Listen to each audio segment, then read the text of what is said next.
Пері мен пенде. Журналистің жүрмейтін жері бар ма? Бірде жолым түсіп, Қызылорда облысының Қазалы ауданына бара қалдым. Сондағы Нұрсұлтан есімді тарихшы танысымнан адам сенгісіз бір қызық әңгіме естідім.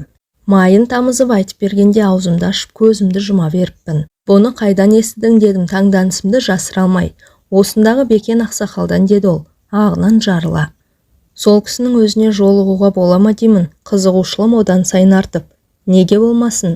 Аузын ашса жүрегі көрінетін көркем мінезді жан деді Нұрсұлтан құрдасым. Бізге құда болып келеді. Мен жіберді десең болды, жылы қабылдайды. Өзі де қонақ, жатырқайтын адам емес. Содан тағат таба алмай, сол күні ақ түс ауа Бекен қарттың үйіне арнайы ат сабылтып іздеп бардым. Қаланың шет жағындағы 2 қабатты еңселі қызыл үйде тұрады екен. Есікті ақсақалдың өзі ашты. Жасы 80-нен асып кетсе де, әлі тың, бақуатты көрінді. Жүріс-тұрысы да ширақ, сөзі де түзу. Емен жарқын амандасты. Алдымен тарихшы танысымның сәлемін жеткізіп, содан кейін өзімді таныстырып, келген шаруамды айтып едім, сәл жымиды да. Бұл өзі ұзақ әңгіме. Мен алдымен намаз оқып алайын. Сен мында отыра тұр деді. Қонақ бөлмеге бастап кіріп. Өзі аялдамастан бүйірдегі екінші бір бөлмеге өте берді. Келінжан, шай дайында. Мына бала сонау Астанадан келіпті. Жазушы екен деді, даусын сәл көтеріп. Ауызғы бөлмеден Жақсы ата деген әйелдің сыңғырлай шыққан даусы естілді. Мен жасыл барқыттан тысталған диванға қонжия кеттім де, жан-жағыма бағдарлай көз тастадым. Қақ төрде қызыл қоңыр гарнитур тұр. Ішкі жағына әртүрлі шыны ыдыстар қойылған. Сол жақ қабырғаны сан түсті бояумен түрленген түкті кілем тұтастай жауып тұр. Ал оң жақта рамаға салынған ескі фотосуреттер ілінген. Ортада үлкен үстел. Бір кезде басына ақ орамал жартқан орта жастардағы қараторы келіншек кірді. Сыпайы амандасты да дастархан жайып шай жасай бастады. Көп ұзамай ақсақал да келді. Әйел буы бұрқыраған шәйнекті алдымызға қойды да шығып кетті. Шайды ақсақалдың өзі құйды. Алдымен қай жақтан қай рудан екенімді сұрады. Мен ештеңе жасырғам жоқ. Содан соң барып негізгі әңгімеге көшті. Иә, дұрыс айтасың балам. Оның адам сенгісіз әңгіме екені рас. Бірақ мен өтірік айтатын адам емеспін. Кәрі қойдың жасындай өмірім қалғанда жалған сөйлеп пұшпаққа шыға қоймаспын деді. Салмақтай сөз саптап. Жоқ ата, о не дегеніңіз? Мен сізге толық сенемін дедім. Сөзімді нығырлай түсіп. Айта беріңіз. Ендеше тыңдап алам. Бекен ақсақал әңгімесі бастады. Қайта-қайта шоқша сақалын тарамдап қояды. 60-қа таяп қалған кезім. Ол кезде бәйбішемнің көзі тірі. Ұлды ұяға, қызды қияға қондырып, мойнымыздан ауыр жүк түскендей алаңсыз ғұмыр кешіп жатқан күндердің бірінде аяқ астынан кенже келінімнің денсаулығы сыр беріп, сырқаттанып қалмасы бар ма? Алғашқында онша мән бере қойған жоқпыз. Бірте-бірте мінез құлқы өзгеріп, күйде ұстамасы ұстап қалатын болды. Сөйтсек, құс аурумен ауырады екен ғой байқұс бала. Құс қайтқанда немесе қайтып келгенде дерті тіпті қозып кетеді екен. Жалпақ тілмен айтқанда көтеріліп ауырады. Содан қаратпаған дәрігеріміз, апармаған ауруханамыз қалмады. Бірақ ем қона қоймады. Сөйтіп жегеніміз желім, ішкеніміз ірің боп жанымыз жадып, жүдеп жүргенде әлдебіреулерден Қазалыда үлкен бір бақсы бар. Зікір салып, құс ауруын емдейді дегенде естідім. Кеңес дәуірінің дүрілдеп тұрған кезі.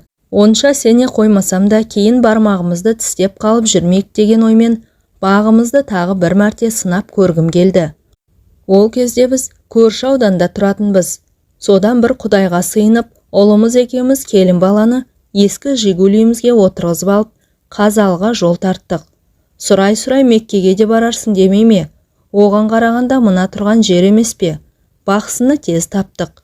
Жеркепе сияқты кішкентай тоқал тамда тұрады екен. Сыртынан шелек, шылапшын сияқты темір терсекпен жамап жасқап, бастан аяқ қаптап тастаған. Есігінің алдында ит, мысық, тауық, қаз сияқты үй жануарлары қаптап жүр. Бақсының аты Паудин екен. Қазақ па өзі деймін есіміне қарап. Нағыз қазақ. Қазақ болғанда да міне мынау қазақ деп ұялмай көрсететін түр тұлғасы келісті адам екен. Сол кездері 80-ге келсе де, қолда аяққа тұрмай лыпып тұр. Көзі сондай өткір, жүзіне тура қарай алмайсың. Құдай бойына ерекше күш қуат берген жан екені бірден аңғарылады. Баппен сөйлеп, бәрін ынты-шынтысымен түсіндіреді. Кемпірі неміс, қазақша судай ағып тұр. Басқа ұлттың өкілі болса да, жүзі жылы, иманы бетіне үйіріліп тұрған мейірімді жан екен. Айтары жоқ, бір-біріне бап қосылған. Келген жағдайымызды айтып едім, екеуі де елпек қағып, құрақ ұшты. Адамды жылы сөздермен ақ емдеп жіберетіндей. Бақсы тек қана жасыл түсті қазақы киімдер киеді екен. Басында жасыл пүлішпен тысталған үкілі құндыз бөрік, үстіне жасыл бешпент, иығына іліп алып жүретін құндыз жағалы ұзын шапаны мен іш жағынан киген, жейдесінің өзі жасыл матадан тігілген, бұтында жарғақ шалбар, аяғында кебісті мәсі. Қолында жыланның қабығына ұқсас сұрғылт затпен қапталған ұзын аса таяғы бар екен. Ауруларды сомен түртпектеп емдейді екен. Келінімді көріп, түшкіріп пысқырып отпен аластап, сумен ұшықтады. 7 түрлі шөпті суға қайнатып, оған сүт қосып, соны ішкізді. Сонымен не керек? Бір апта оқып, барын сала ем-домын жасады. 7-ші күні мені жеке шақырып алып, еш уайымдама. Келіннің толық жазылады, бірақ енді аздаған демалыс керек. 3 айдан кейін тағы да бір рет әкелерсің. Ал қазір бара беріңдер. Сәл кідіріп барып, салақсып жүрме. Ем толық аяқталған жоқ. Егер қайтып әкелмесең, ауруы қайтадан қозып кетуі мүмкін. Онда обалы сенің мойныңда деді, қатаң ескертіп. Осыдан кейін жан қалама. Бақсыға ризашылығымды білдіріп, айтқан уақытында қайтып әкелетінімді айтып, уәде беріп аттандым. Қуанышымыз қойнымызға симаса да, әбден шайлыққан көңілде, күдікте жоқ емес еді. Үйге қайтып келген соң ойланам, бақсының жүзі таныс, бір жерден көрген сияқтымын. Қайдан көрдім? Олай ойланам, былай ойланам, әбден басым қатты. Содан бір кезде есіме түсті-ау. 1941 жылы Ұлы Отан соғысы басталғанын өзінде жақсы білерсің. Ауылдағы жас жігіттерді кезекпен майданға шақырта бастады. Сол жылы қыршындарынан қиылған талай боздақтың сүйегі елге қайтып оралып жатты. Содан аудандық комиссараттан әскерге шақыру туралы қағаз келгенде соғысқа барғымыз келмей, 3 жігіт алдын ала ақылдасып алып, ажалдан қашқан Қорқыт бабамыз құсап қашып кеттік. Қазақстан мен Қарақалпақстанның ортасында Қызылқұм құмы жатыр. Осы Қазалы ауданының аумағы ғой. Ол кезде елсіз, құла түз, қу медиен болатын. Сол Қызылқұмның ішінде қашып жүрдік. Сондағы кәсібіміз не дейсің ғой? Қызылқұмның ішінен адамдар ары қарай астық тасиды. Бері қарай әртүрлі зат бұйымдар әкеледі. Соларды торуылдаймыз. Шіркін, жастық не істетпейді. Маңайдағы ауылдарға жақындап келіп, шетте ұшыққан малдарды айдап әкетеміз. Сөйтіп, күн көріп жаттық. Бір керуеннің соңында таман қалып қойған кәрі аттанды ұстап алып мініп жүрдік. Қосымыз бар. Соны түйеге артып аламыз да, ізімізді жасырғансып, әрі-бері көшіп қонып жүреміз. Бір жерде көп тұрақтай алмаймыз. Тым ұзап кетпейміз де. Адамдардың көзіне түсе бермеуге тырысамыз. Қысты күнде де құмның іші онша суық болмайды. Қосымызға от жағып отыра береміз. Қызылқұмда не көп, сексеуіл көп. Аң аулайтынымыз тағы да бар. Енді қайтеміз, өлместің қамы. Осылай қысты өткіздік. Күлімдеп көктем шықты. Бір күні қосымызды үлкен бір құмның етегіне тігіп тастап, шай ішіп отырғанбыз. Көз көрім жерден шұбатыла шыққан түтінді байқап, ананы қараңдар, шамасы біреулер өтіп бара жатыр-ау, дедім жерден жеті қоян тапқандай. Байқастап көрейік, несі бар екен? Қайтейін, тамақтан тарығып жүрген кезіміз. Алдымен аузыма түскен сөз осы болды. Үшеуміз жарыса жүгіріп, жанымыздағы құм төбеге шықтық. Бажайлап көз салып едік, сонандайдан қарауытып жалғыз лашық көрінді. Төбесінен будақтап түтін шығып жатыр. Азырақ ақылдасып алдық та, аяғымызды аңдап басып лашыққа қарай аяңдадық. Сырттай қарағанда ешқандай тіршілік нышаны байқалмайды. Кіріп шыққан адам аяғының ізі де жоқ. Жайлап жөткірініп қойып, жасқаншақтай лашықтың есігін аштық. Ассалаумағалейкум деп ішке кірдік. Төр жақта орта жастағы еңгезерде ер адам малдас құрып отыр, жападан жалғыз. «Уағаликум салам, уа жігіттер, келіңдер, төрге шығыңдар» деп ысырылып бізге орын ұсынды. «Қайдан келе жатырсыңдар?» Қазақша сөйлейді. Томпақ бет қызыл шырайлы адам.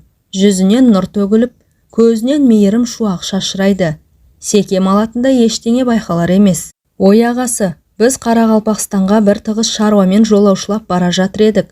Лашығыңыздан шыққан түтінді көріп, арнайы бұрылдық дедік. Өтірікті суша сапырып, танысып білісейік дегендей.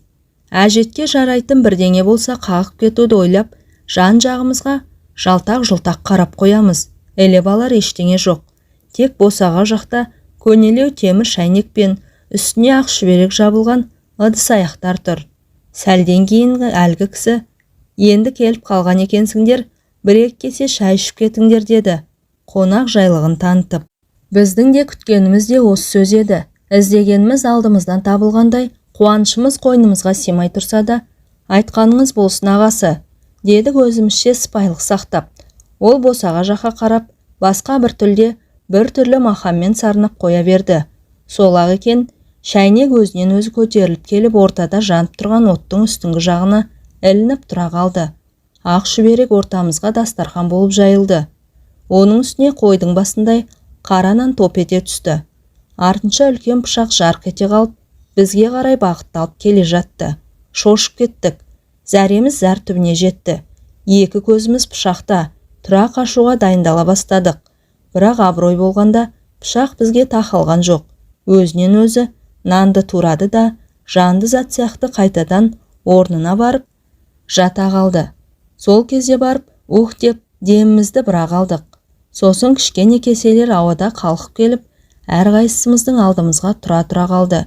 Әлгі кісі бізбен емес, көзге көрінбейтін басқа біреумен өзгеше тілде сөйлесіп отыр. Ара-арасында әйелдің сыңғырлаған даусы шығып қалады. Біз оның не деп отырғанын түсіне алмадық. Аздан соң бұрқылдап қайнап бастаған шәйнек көтеріліп келіп, кесемізге кезекпен шай құя бастады. Аң-таңбыз, қорыққанымыздан тіліміз байланып қалғандай болды. «Әй жігіттер, сендер үрейленбеңдер, шай құйып беріп жүрген жеңгелерің ғой» деді жаңа танысымыз жылы жымиып. «Сосын тамақ батсын ба, құйылған шайдан ұрттағанымыз да жоқ. Тезірек қарамызды батыруды ойладық». Аға сау болыңыз, аман болыңыз» деуге ғана шамамыз әзер жетті. Біз түрегеліп жатқанда ол асып-саспастан: «Әй жігіттер, келмей жатып не болды сендерге? Астарыңнан су шықты ма?» деді, жайбарақат түрде. Біз оның сөзіне жартып жауап та қатпастан, құрғақ рахметті жаудырып, алды-артымызға қарай зытып отырдық. Тіпті қоштасуға да мұршамыз келмеді. Судан шыққан саршынақтай сүмірейіп қосымызға қайтып келіп, «Мынау жын ба, пері ме?» деп қарадай қорқып жаттық. Бойымызды үрей биледі. Түні бойы әрнені бір ойлап көзіле алмадық. Адам сенетін нәрсе емес қой мынау. Сірә бұл жын болу керек. Бізді Құдай сақтаған шығар дейміз бір-бірімізге. Мұндайды көрмек түгіл естіген емеспіз. Ертесіне қосты тез арада жықтықта түйеге артып алып, бәледен машайық қашыпты дегендей, тұрған жерімізден недәуір ұзап кеттік. Тіршілік етуге ыңғайлы бір жерге келіп қосымызды қайта тіктік. Ішімізде еті тірі, қу тілді бір жігіт бар еді. Соның аяқ астынан батырсынып шыға келмесі бар ма? Қорыққанға қос көрінеді деген. Бізге жалғыз адамнан қорқып не болды өзі? Бұл масқара ғой. Айтудың өзі ят. Мен білсем, ол да бір көз бояушы алаяқ. Онда ешқандай тылсым құдірет жоқ. Қайта барып, мән жайды анықтап сұрайық. Айтса айтар, айтпаса тонымызды шешіп алмас. Несіне қорқамыз деді. Бойына бір ерекше желіп біткендей желпініп. Екінші жігіт те оны қостап: «Иә, айтқанның көңілге онады. Барсақ барайық, бірақ түйемен қосты осы жерге қалдырып кетейік» деді, сақты ойлап. Мен қанша жүрексінсем де, намысқа тырысып ешқандай тоқтау сала қоймадым. Бір жағынан бұл құпияның сырын білгім келді. Сонымен бәріміз бір ортақ шешімге келіп, қайтадан кері ізге түстік. Қанша жерден жігерімізді жани түссек те, бойымызда қорқыныш басым. Әжептәуір алыстап кетіппіз. Түтін көрінер емес. «Әй, ол осы уақытқа дейін айғарап отыр деймісің? Кетіп қалған шығар. Тым құрымаса орнын көріп кетейік» деп жүгіре басып келеміз. Жал-жал болып жататын құм төбелер болады. Сондай бір құм төбеге шыққанда төменде тұрған өзімізге таныс лашықты көріп, көңіліміз көтеріліп қалды. Маңайда тірі жан жоқ, от жақпай отырған шығар, не де болса бара көрейік деген ойға бекіндік. Әлгі батырсынып келе жатқан жігіт, әй, ол да адам баласы ғой, бекер қорқасыңдар, қорықпаңдар, мен өзім одан бәрін сұраймын, сендер тек қасында қара көбетіп тұрсаңдар болды деп, аяғын нығыздай басады. Екеуміз артында салпаңдап келеміз. Содан зулап отырып жетіп бардық. Алдыңғы жақта қасқайып келе жатқан батырымыз лашыққа тақап барды да сәл кідіріп жөткірінді. Ешқандай дыбыс шықпаған соң, ассалаумағалейкум деп есіктен басын сұға берген сол еді, атылған пуржинадай қайтадан кері серпілді. Арт жағында Әліптің артын бағып тұрған екеумізді қағамаға анандай жерге барып, шалқасынан гүрс етіп құлады. Қапелімде не болғанын түсіне алмай қалдық. Сабазыңның көзі алақтап кеткен. Не болды дегенімше болған жоқ. Тіл қатуға да шамасы келмей, атып тұрып тұра қашты. Біз де жүгіре жөнелдік. Қос өкпемізді қолымызға алып, алды-артымызға қарамай зытып келеміз. Сізге өтірік, маған шын, әлгі батырдың шашы тікірейіп тұрып кеткен. Әй, тоқтайсайшы деп айқайлап келемін. Құлақ асар түрі жоқ. Мұнша жүйрік болар ма жеткізер емес. Тек анда-санда арт жағына жалтақ-жалтақ қарап, әй, жүгірсеңдерші, жүгіріңдер деп безек қағады. Зәресі ұшып кеткен, түрінен адам шошырлық. Содан қосымызға жақындаған кезде бірақ тоқтады. Алқынып тұрмыз, тер басып кеткен. Ай, бір 7-8 шақырым тоқтамастан жүгірдік-ау деймін. Не болды дейміз ентелей түсіп. Ойбай, сендер сұрамаңдар, мен айтпаймын. Құдай сақтасын де береді. Әй, не болды айтсайшы дейміз. Екі жақтап, ол арт жаққа жалтақтап қарап қойып, жоқ тезірек қосқа жетіп алайықшы дегеннен басқа ештеңе айтпайды. Оның аппақ қудай қуарған жүзіне қарап, одан сайын құтымыз қашты. Содан не керек, ақыры алқынып қосымызға да жеттік-ау. Қосты жығыңдар, қашу керек, кету керек бұл маңнан дей береді безілдеп. Енді айтсаңшы не болды дейміз. Қосан жарласып, ой сұмдық-ай. Есікті аша беріп, әнеугінгі кісінің ортада жүрісінен отырғанын көріп қалдым. Оны бастарына ақ сәлде ораған 5-6 шал қоршап алыпты. Есік жақта отырған қаба сақалдысы маған жалт қарады. Шіркіннің жанарыны өткірін-ай, жасындай, жарқ етіп тоғырғандай денемді дір еткізді. Содан көзден ұшқан ұшқынмен бірге бір алапат күш кеуденнен қатты соғып, қалпақтай ұшырды ғой. Құдай сақтасын, бұл жерден аулақ кетейік. Мен бірдеңе білсем, бұлар адам емес, жын шайтандар, ана лашық солардың ұясы болса керек деді, дір-дір етіп. Содан Байекеңе де жан керек, қосымызды түйемізге артып алып тайып тұрдық. Қызылқұмның ішкері жағына соғына кіріп, із жасырғандай болдық. Бірақ жаңағы оқиға күндіз есімізден, түнде түсімізден кетпейді. Қорыққанға қос көрінеді деген, кез келген нәрседен шошынып зәреміз ұшып құртымыз қашады. Бойымызды үрей билеп алды. Жатсақ та, тұрсақ та, сыртымыздан біреулер торуылдап жүргендей болып, күндіз күлкі, түнде ұйқыдан айырылдық. Тіпті желдің уілі мен шегірткенің шырылынан да шошынатын әдет таптық. Сөйтіп Қызылқұмның ішіндегі өміріміз тозаққа айнала бастады. Содан бір күні үшеуміз отырып ақылдастық. Бүйтіп жүре берсек, бәрібір бір күні болмаса бір күні жүрегіміз жарылып, жанымыз жаһанамға кетер. Қашып пысып жүріп, айдалада арам қатқанша, қан майданда ерлік жасап, абыроймен өлейік деп шештік те, сүмірейіп-сүмпейіп ауылға қайтып келдік. Соғыс әлі жүріп жатқан кез. Әке шешеміз болмаса, елде бізді кім емреніп күтіп отыр дейсіз? Әскери адамдар өте суық қарсы алып, соғыстан қаштыңдар деп, айып батальонына айдап жіберді. Айнымас дос болуға серттескен қасымдағы 2 серігім сол айып батальонында жазаларын өтеп жүріп, о дүниеге аттанды. Ақсақалдың даусы дірілдеп, кіреукеленген жанарына жас іркілді. Қалтасынан умаждалған қол орамалын алып, көзін сүртті де, ауыр күрсініп, сөзін қайта жалғады. Ал соғыс біткен соң, маған кешірім жасалды. Сөйтіп туған ауылыма аман есен қайтып оралдым.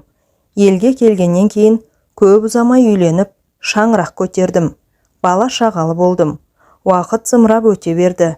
Шынымен де адамның ғұмыры қамшының сабындай ғана екен ғой. Содан балаларымның бәрі үйлі баранды болды. Өмір ғой, өмірде не болмайды дейсіз. Кенже келімнің сырқатына байланысты Паудин бақсыға барғанымды жоғарыда айттым ғой. Жүзі таныс, бір жерден көрген сияқтымын. Содан ұзақ ойланып, ақыры есіме түсті ғой. Сол баяғы Жапандағы жалғыз лашықтың ішінде отырған кісіге қатты ұқсайды. Кескін келбеті, түр тұлғасы, тіпті даусымен сөйлеу мәнеріне шейін осыдан 40 жыл бұрын көрген жұмбақ адамды көз алдыма айнытпай әкеледі. Алғаш кезіккенде оның жасы 40-тарда болатын. Ал мен келінімді емдетуге апарған кезде 80-ді алқындап қалған шал еді. Сырлы аяқтың сыры кетсе де, сыны кетпейді демекші, кәрілік жеткенмен жеңе алмаған. Сақал шашы ағарып, маңдайы әжімденгенмен, жүзі сол бәз баяғы қызыл шырайлы қалпы. Содан емде тыныш жата алмадым. Қызылқұмдағы лашықта көрген кісі осы болуы керек деген ой қайта-қайта мазалай берді. Жазған құлда жазық жоқ. Содан 3 ай уақыт өткен соң келінімді алып тағы да бардым. Бір апта ем домын жасады. Обалы не керек? Барып салып бәйек болып. Кетер күні бақсыға жеке барып, алдымен келінімнің жағдайын ашық айтуын өтіндім. Келіннің ауруынан құлан таза айығады. Бірақ енді намазға жығылсын, таза жүрсін деді. Байыппен тіл қатып. Сонда қайтып ауырмайды. Ақсақал, сізден тағы бірдеңе сұрайын деп едім. Қалай қарайсыз дедім, жорта сөйлеп. Ол кезде менің жасым 60-қа таяп қалған. Иә, айта бер, құлағым сенде деді, жылы жымиып. Не сұрайын деп отырғанымды алдын ала біліп отырған сияқты. Мен күмілжіңкіреп, аз-маз кідіріп қалдым да, бойымдағы бар күшімді жиып, 40-шы жылдардың басында соғысқа барудан қашқан 3 жігіт Қызылқұмның ішін біраз шарлап едік. Бірде құпия бір лашыққа тап болып, таң тамаша күйде қалғанбыз. Соның ішінен сізге қатты ұқсайтын бір адамды көріп едік. Қателеспесем, сол сізсіз-ау, оны қайдан кейін көрген жоқпын. Дедім сөзімді нықтай түсіп. Бақсы басын төмен сала, үн-түнсіз отырып қалды да, аздан соң, ой бауырмай, есте сақтау қабілетің сондай күшті екен. Қателеспедің деді. Кеудесін кере, ауыр күрсініп. Иә, ол мен едім. Сол бір оқиға әлі күнге дейін ойымнан кетпей жүр. Есіме түссе, күндіз түгіл түнде түсімнен шошып оянам. Егер құпия болмаса, сол бір жұмбақтың шешімін өзіңіз айтып бермейсіз бе дедім. Сынай қарап, ол жерде не істеп жүр едіңіз? Бақсы еш бәлденген жоқ. Сол баяғы сабырлы қалпын сақтап, оның құпия дәнеңесі жоқ. Егер шынымен білгін келсе айтайын, деп кең тыныстап, тамағын кеней, жөткірініп алды да әңгімесін бастады. Әкемді осы Қазалының маңайындағы елдің бәрі біледі. Әрине көзін көргендердің көбі дүниеден өтіп кетті. Ол кісі ерекше қасиеті бар, әулиелік дарған, атақты бақсы болатын. Қара дүкен ұстаған, қызған темірді тілмен жалайтын адам болған. Сол қара дүкеннің ішінде аруақтары болған. Негізгі бақсылар ислам дінін онша мойындамай қоймаған ғой. Солай бола тұрса да, әкемнің қойнында Құран жүретін, алақандай ғана сырты жылтыр кітап. Кезінде Самарқаннан алдырғам деп айтып отыратын. Бұл Құран қамқоршым, қорғаншым деп ешқашан жаныңнан тастамаймын. Тек дүниеден өтерінің алдында ғана мені шақырып алып, балам, елде көптеген өзгерістер болып жатыр. Тілімді алсаң менің жолымды қумай-ақ қой. Бағың байланады. Кеңес өкіметі бақсы балгерлікті қолдай қоймайды. Бірақ есіңде болсын, мен о дүниеге аттанғаннан кейін менің жанымда жүрген жын-перілердің барлығы сені жағалайды. Саған көшеді, саған келеді. Сені перілер өздерінің әлеміне көтеріп алып кетуі мүмкін. Сондықтан мына Құран кітапты жаныңнан тастама. Әркез қойныңда жүрсін. Егер бұдан айырылсаң, жер бетіндегі татар талқаның таусылады. Осыны жадыңнан шығарма деп, Құран кітабын қолыма ұстатып кетті. Мен мәселенің мәнісін толық түсіне қоймасам да, әйтеуір оны жоғалтып алсам, бір жамандықтың боларын сезіп, жарайды әке, айтқаныңызды бұлжытпай орындаймын деп, қойныма сүңгітіп жібердім. Содан кейін көп ұзамай, әкем о дүниеге аттанды. Көз жасымызды көл қыла жүріп, ақтық сапарға арулап шығарып салдық. әке аманатына адал болуға тырысып, қасиетті Құран кітапты төс қалтамнан тастамайтын болдым. Күндіз де түнде де жаныңда болсын, ешқашан алшақ қойып ұйықтаушы болма деген өсиет сөзін ешқашан есімнен шығарған емеспін. Содан 3-4 жыл бойы оны бойтұмардай бойымда сақтап бір сәтке ұмыт қалдырған жоқпын. Біз жылда бидай, күріш, тары, қауын, қарбыз егетінбіз. Бірде шілденің шіліңгір аптабында ауыл маңындағы дарияның жағасында егістікке су жіберу үшін кетпенмен терлеп тепшіп арық қазып жатқам. 20-ға жаңа шыққан кезім. Білегімде бұлақ күш ойнап тұрғанмен ыстыққа шыдай алмай, денемді сергітіп алу үшін суық сумен жуындым. Киімдерімді шешіп қойғам. Қыза-қыза ұзап кетіппін. Есімнен қалай шығарып алғанымды өзім де білмеймін. Құран бешпентімнің жан қалтасында қалып қойыпты. Ойымда ештеңе жоқ. Бір албеменің көлеңкесіне барып, азырақ демімді басып алайыншы деп, арқамды төсей отыра қалсам, албасты басып қалғып кетіппін. Көзімді ашсам басқа бір жерде жатырмын. Жұмақ па дерсің, жер дүниенің бәрі жап-жасыл. Басымды көтеріп жан-жағыма жалтақтай қараймын. Маңайымда бөтен тілде сөйлейтін бейтаныс адамдар жүр. Түрлері де, киімдері де өзгешелеу. Жер бетіндегі тіршілікке мүлде ұқсамайды. Өзге әлемге өтіп кеткен сияқтымын. Менің оянғанымды байқап қалса керек. Басына сәлде ораған орта жастағы еңгезерде еркек қасыма жақындап келіп, «Пауден» деді күлімсіреп. Мен сасқалақтап, орнымнан атып тұрдым. Арманымыз сен осында әкелу болатын. Соған қол жеткіздік. Сен перілер еліндесің. Саған сүйкімді қызымды беремін. Сүйікті күйеу балам боласың. Бізбен бірге тұрасың. Содан не істерімді білмей, жан таласып жан терге түстім.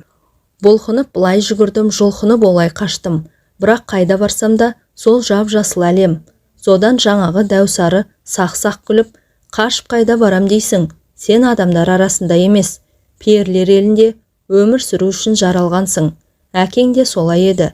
Бірақ ол Құранды жанынан бір ел тастаған жоқ. Сөйтіп бізге алдыра қоймады. Ол кәдімгі қазақ тілінде, яғни маған түсінікті тілде сөйледі. Әйтпесе олардың тілі мен сөйлеу мәнері мүлде бөлек екен. Содан не керек? Мен перілер елінде 20 жылдай ғұмыр кештім. Амалсыздан перінің қызына үйлендім. Солармен бірге өмір сүрдім. Тілдерін үйрендім. Дәстүрлеріне қанықтым. Тылсым, құдірет күштерін меңгердім. Алланың әмір-ай, перінің қызымен ерлі-зайыпты болып 20 жылдай бірге тұрсам да арамызда бала бола қойған жоқ. Елімді, жерімді, туған туысқандарымды есіме алсам, санам саққа жүгіріп, ойым оңға бөлініп, жүрегім қан жылайды. Сағыныштан сарғайып, жаным жабырқау тартады. Қас қабағымды мұң торлап, кеудем шер-шеменге толады. Қазір ойлаймын, не деген ақмақ болғанмын.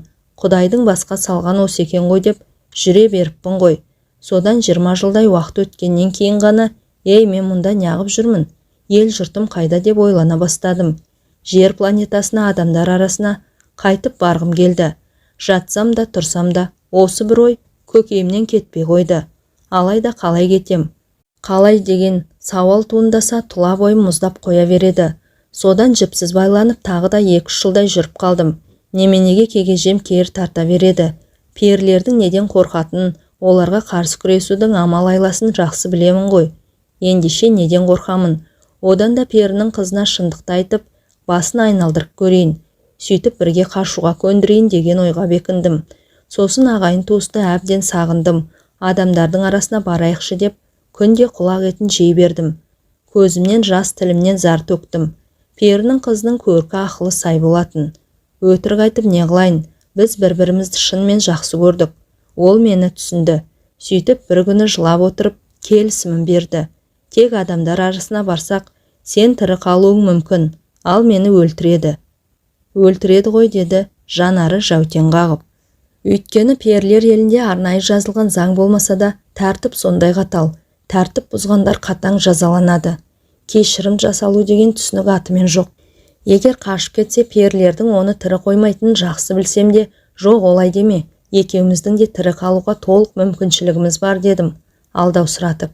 Иә, шынымен адам баласын сағынып жүргеніңді білемін.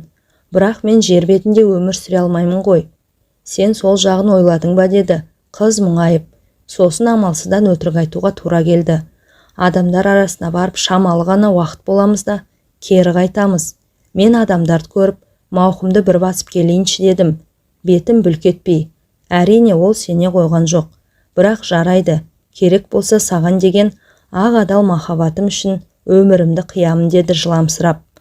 Мені шынымен жақсы көретін, маған жан тәнмен берілген еді байқұс.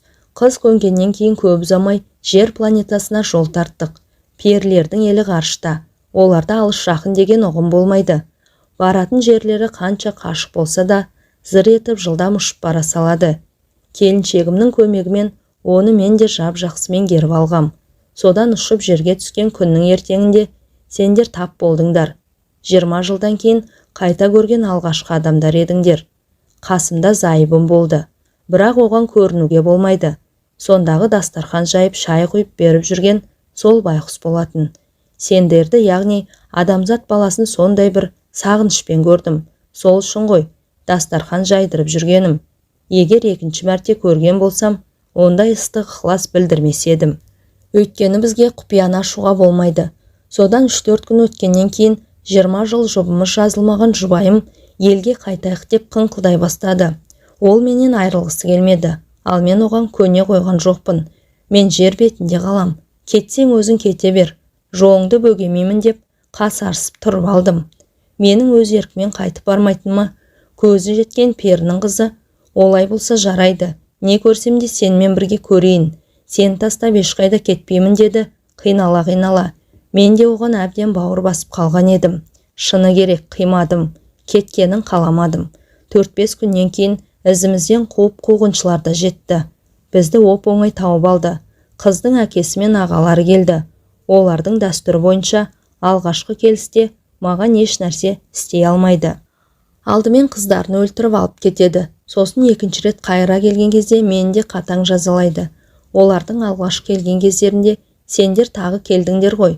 Мен сол сәтте ортада әрқайсысына бір басым дейіп, кешірім сұрап, жалынып жалбарынып отырғанмын. Сол жолы қызды менің көзімше қинап өлтіріп, мәйітін елдеріне алып кетті. Бір аптаның ішінде айналып келіп менің де жанымды жаһанамға жіберулер керек еді. Мен содан құстай ұшып Қазалыға келдім де, осы өзің көріп отырған үйді тез арада тұрғызып алдым. Олардың темірден өте алмайтынын жақсы білемін. Сосын олар мұсылман перілер харам нәрселерге жоламайды. Менің ит пен мысық сияқты үй жануарларын көп ұстайтыным сол.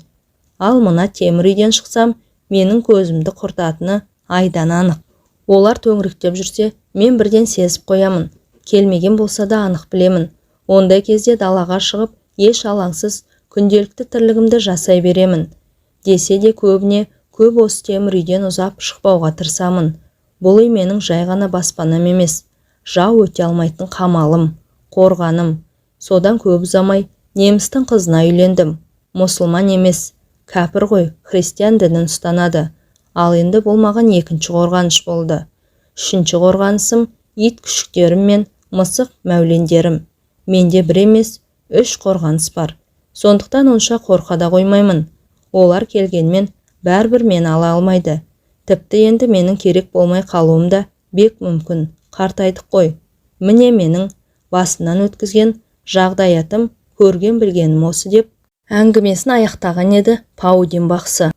Ұзақ жылдар бойы көңілімді күптеткен сол бір құпия кездесудің сыры ашылып, түйіні тарқатылған соң, әрі келінімнің сырқатынан жазылатынын естіп білгеннен кейін бақсыға алғысымды айтып, аздаған ақысын беріп, үйге үлкен қуанышпен оралдық. Содан кейін бақсыны көрген жоқпын. Тек жаны жәннатта болғыр, кейіннен дүние салғанын естідім, деді Бекен ақсақалда ауыр күрсініп қойып. Сол келініңіз қайда қазір дедім. Не нәрсені болсын толығырақ білуге құмартып. Тұратын әдетіммен. Бағанағы шай жасап жүрген сол келінім ғой деді ақсақал, күлімсіреп. Иә, көмегінде қандай сауалдың тұрғанын біліп тұрмын. Содан кейін келінім шынымен ауруынан құлан таза айықты. Құдайдың бұнысына да шүкір. Ең тәуір келінім де осы. Жаққаннан кейін қолында тұрып жатырмын, өзімді сыйлайды. Аталап құрақ ұшып тұрады. Бізге одан артық не керек қарағым, дейді жайдарлана. Жамандықты да, жақсылықты да көрдім. Аш та болдым, тоқ та болдым. Біреуден ілгері, біреуден кейін дегендей, қатарлы өмір сүрдім. Тағдырыма ризамын. Өмірге еш өкпем жоқ. Енді Құдайдан бірақ тілегім бар. Балалардың еш жамандығын көрсетпей, солардың алдында алса арманым жоқ.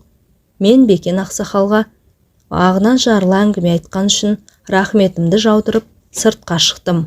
Күн қызарып, ұясына батып барады. Аузында Алласы, жүрегінде иманы бар 80-дегі қарттың өтірік айтпайтынына сенгендіктен де әңгіменің әсерінен арыла алар емеспін. Осыдан кейін перілер мені де көтеріп әкететіндей көрініп, бойымды бір түрлі қорқыныш сезімі биледі. Қою қараңғылық түспей, тезірек қонақ үйге жетіп алуға асығып, аяғымды жылдамдықта басып келемін. Кенет ту сыртымнан көбірлеген дыбыстар естілгендей болды. Дауыс тіпті құлағымның дәл түбінен шығатын сияқты. Сасқанымнан арт жағыма қарауға батылым бармай, алға қарай тұра жүгірдім. Зымырап келе жатқаным аяғым бірдеңеге шалынып кеткендей болды да, екпіндеп келіп, етбетімнен құладым. Ар жағы есімде жоқ. Көзімді ашсам, міне, қызық жап-жасыл бақтың ішінде жатырмын. Әңгіменің соңы. Әңгіме авторы Думан Рамазан.